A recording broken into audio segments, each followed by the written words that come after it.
You're doing something completely ordinary. Folding laundry, maybe, or standing at the kitchen window with a cup of coffee that's gone a little cold. Nothing is happening.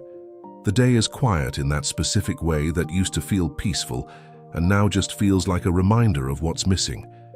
And then, without warning, without any logical trigger you can point to, something shifts in the room. Not dramatically, not the way it happens in movies. Just a subtle change in the air. A warmth that wasn't there a second ago. A feeling of presence so familiar that your body recognizes it before your mind does. You go still. You don't want to move and break whatever this is. And for a moment, just a moment, the house doesn't feel empty anymore. Then it passes, and you stand there wondering if you imagined it, you didn't. And today I want to talk about why. Grief has a way of making us distrust ourselves. That's one of the things nobody really prepares you for. Not the sadness which people warn you about, but the self-doubt. The way loss makes you question your own perception. You feel something and immediately your brain steps in with an explanation. Wishful thinking, the mind protecting itself, just missing them. And maybe sometimes that's true. But there's a particular category of experience that people describe after losing a pet that doesn't sit comfortably inside those explanations. Too specific, too consistent across people who've never spoken to each other. Too real in the way it feels, which is a different quality of real than ordinary memory or imagination. There's a moment a lot of people describe in the days right after losing their pet. They're lying in bed somewhere between awake and asleep, and they feel it, the familiar weight, the specific pressure and warmth of their animal settling in beside them or at their feet, exactly the way they always did. Not a dream because they're not asleep. Not a memory because memories don't have physical weight. Just presence, unmistakable, located, real. Some people reach out. Some people lie completely still, afraid to disrupt it. And almost universally, what they feel in that moment isn't fear. It's recognition. It's the specific comfort of something returning that they thought was gone. Then there are the sounds. A collar jingling in a room you're not in. Nails on hardwood in the hallway. The particular sound of them settling into their bed. That small circular ritual. The sound you heard so many times it became part of the ambient music of your home without you ever consciously noticing. And then it's gone. And you walk into the hallway, and there's nothing there, and the silence feels louder than the sound did. People who've never experienced this will tell you it's the brain filling in patterns, auditory memory replaying on loop, and maybe that's part of it. But it doesn't explain why it happens in the rooms where they spent the most time. It doesn't explain why other animals in the house respond to it, turning toward the sound, ears forward, tail beginning to move slowly in recognition. Your other dog isn't experiencing auditory memory.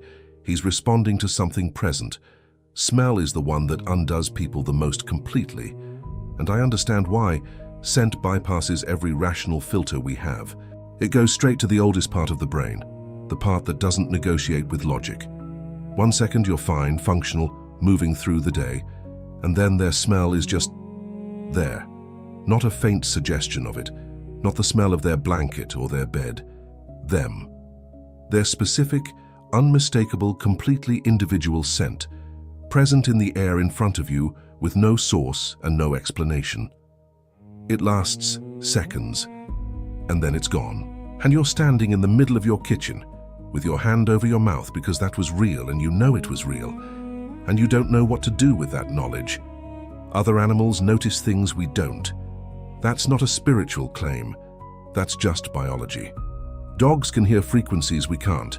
Cats perceive motion at a sensitivity that would seem almost supernatural if we experienced it ourselves. Both species have sensory ranges that extend well beyond what human perception can access. So when your remaining pet stops in the middle of the hallway, completely still, staring at the spot where they used to sleep, ears forward, body alert, tail beginning that slow recognition wag, what exactly is the skeptical explanation? They're responding to something. The question is what? There are people who've watched their cat follow something invisible across the room, tracking it, with the focused attention cats reserve for things that are actually there. People who've watched their dog go to the door at the exact time their other dog used to come home from walks, tail going, waiting, weeks after the loss. Animals don't perform comfort. They don't manufacture presence to make you feel better. They respond to what they perceive. And sometimes what they perceive is something you can't see but can, if you're paying attention, feel. Dreams are their own category, not the fragmented, dissolving, already fading kind that regular dreams are made of. A different kind, vivid, located, emotionally specific in a way that stays with you fully formed after you wake. They appear healthy in these dreams, young sometimes, or just free from whatever weight or pain marked their final days. There's usually no drama, no narrative, just them, present, calm, and something passes between you that isn't words, but is understood anyway. You wake up and the grief is still there, but underneath it something has shifted. A quiet you didn't have before. A feeling that something was communicated that needed to be communicated, and that it got through. Here's what I've come to believe, and I want to say it clearly because I think it's the thing this whole conversation is actually about.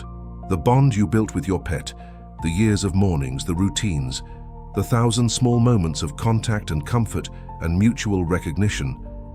That bond had weight. It had substance.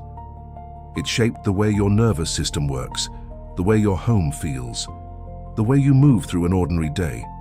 Something that real, something that woven into the fabric of your daily experience doesn't just switch off. Love of that density doesn't have an off switch. It changes. It finds new ways to move. And sometimes, in the warmth that appears without a source, in the weight at the foot of the bed, in the smell that has no explanation, in the way your other animals respond to empty rooms, it finds its way back to you. I'm not asking you to adopt a specific belief system around this. I'm not telling you what it means in any theological or metaphysical sense. I'm saying that the experiences people describe after losing their pets are too consistent, too specific, too physically present to be dismissed as nothing. Something is happening. And if you've felt it, if you recognized yourself in any of this today, I want you to trust that recognition. Your body knew before your mind did. That's usually how the real things work. They're not gone in the way that word usually means. Not completely. Not from you. The love you shared was too specific, too particular, too alive to simply stop. What you're feeling in those moments, the warmth, the presence, the sense that something just passed through the room, that's not grief playing tricks on you. That's contact. Faint, brief, on the edge of what we can perceive, but contact. They're finding the thin places and coming through them, and they will keep finding you for as long as you're open to being found. If you've experienced any of what I described today, the weight, the smell, the sounds, the dreams, the way your other animals behave, I want you to tell me about it in the comments. Not because I need to be convinced, because those stories matter. Because someone is going to read your comment at 2 in the morning, in the middle of the hardest part of their grief, and it's going to make them feel less alone and less crazy and more certain that what they felt was real. Your experience has weight beyond your own walls. Share it here. And if you know someone who is in the middle of this right now, someone who felt something they couldn't explain and didn't know who to tell, send them this video.